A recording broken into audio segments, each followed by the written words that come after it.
Hashem, la Gemara de ce matin, le Chok l'Israël, Betsa, Daf, Lamed B, 32, Al Nishmat, Meir Bar Esther.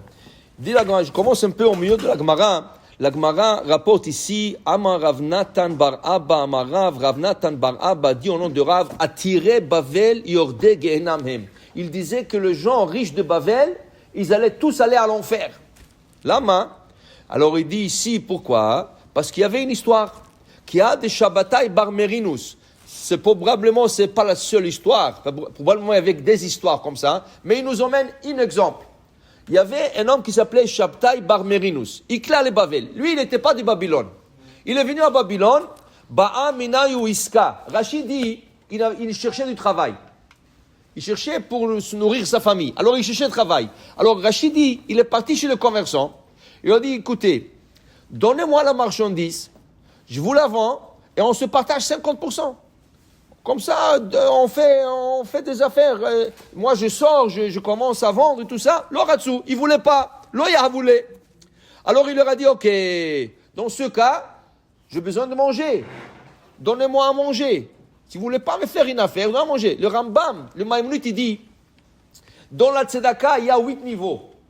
Le plus haut niveau de la Tzedaka, c'est de donner à quelqu'un un travail. C'est pas lui donner la tzedaka, c'est lui donner un travail, parce que comme ça, il gagne son propre pain, il n'a pas honte d'avoir la tzedaka.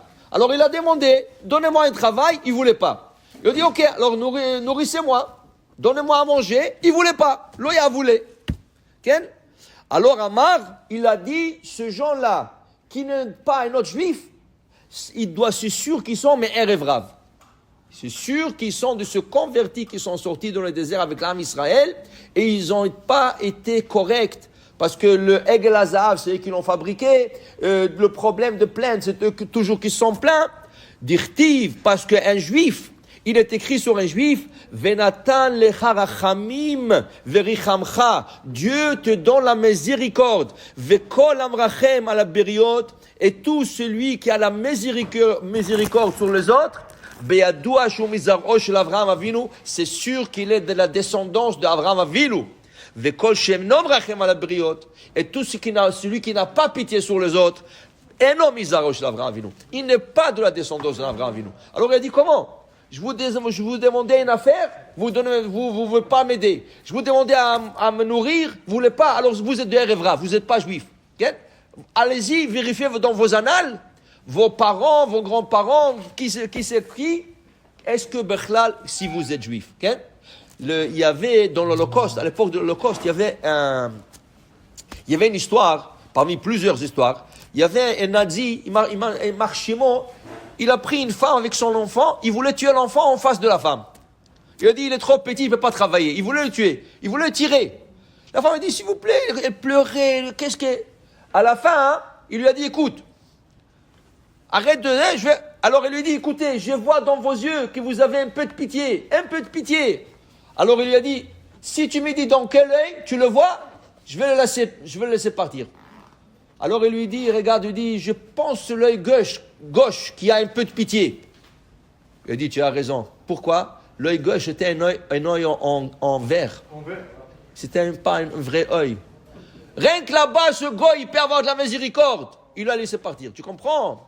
Un goy n'a pas de rahmanout. Un juif, il doit avoir de la miséricorde. Okay? Alors, pour te dire, il a dit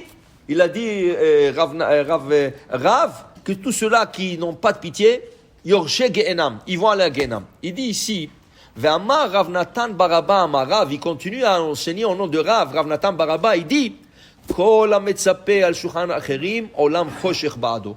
Tout celui qui compte sur les autres pour manger, son monde est obscur. Haz v'shalom. Et s'ils ne vont pas lui donner à manger, il va crever de faim. Haz v'shalom, de dépendre de quelqu'un d'autre. Et après il dit, Rav Chizda Amar, chayav enam chayim. C'est pas une vie de dépendre des autres. Tu sais pas, est-ce qu'il va te donner, il va pas te donner, est-ce qu'il va te faire, il va pas te faire. Alors il dit, chayav enam chayim. Tanur Rabbanan, Chachamim ont étudié et ont dit, Shlosha chayehem enam chayim. Il y a 3 personnes que leur vie n'est pas considérée une bonne vie. Ve'eluhem, et voici ils sont. Am tzapel shulchan chavero, celui qui dépend toujours des autres. Ça, c'est pas une vie, ça. Tu sais pas, tu te lèves le matin, tu sais pas qu'est-ce qui va devenir avec toi. C'est pas une vie. Et après ça, celui qui sa femme le contrôle, elle ne laisse pas ni parler, ni faire des choses. Elle lui fait honte. Pourquoi tu as fait ça? Pourquoi? Lave-moi la vaisselle, lave-moi le parterre, va changer la couche.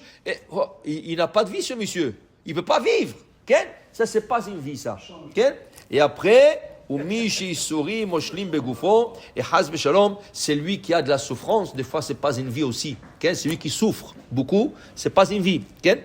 Maintenant, il dit ici, Veyesh omrim, il y en a qui disent, Afmi she'en lo ella chaluk echad, celui qui a un seul costume, ça aussi, c'est pas une vie. Parce que Rachid a une explication, on peut le traduire comme ça. On peut traduire comme ça. Un costume, tu sais, tu t'assois à manger, tu as peur qu'une sauce te tombe, ça te tombe. Et si tu te salis, tu peux pas aller à la synagogue, c'est pas une vie ça. Au moins, si tu sais que tu as dans l'armoire, dans la garde-robe, un autre costume pour changer, une autre chemise, mais avoir un costume, c'est un problème. Mais Rachid le prend dans un autre sens. Rachid dit, à l'époque du Talmud, il y avait beaucoup de poux. Et quand il s'attaquait aux habits. Alors le pauvre, s'il a un seul costume, plein de poux, il ne peut pas aller à la synagogue. Il ne peut pas prier, ça le gratte. Il n'a pas une vie celui-là. Alors pourquoi la Gemara au début a dit 3 et pas 4? Dit la Gemara, Tanakama. Et le Tanakama n'a pas compté cette division qui fait partie de 3. Pourquoi? Efshar de Ma'ayen Bemane. À l'époque, ils étaient habitués d'enlever le pouls. Okay? Ils s'assoyaient, ils enlevaient le pouls. Alors il peut s'arranger. Mais les autres 3 qu'on a mentionnés, vraiment, c'est quelque chose de grave. Alors pour dire qu'il faut toujours prier à Hachem, nous donner une bonne vie, Haïm, Tovim, Sha'alnu Mimach. On demande toujours à Hachem une bonne vie. Et si tu as la bonne vie, remercie Hachem aussi. Baruch Adonai Le'olam. Amen ve Amen.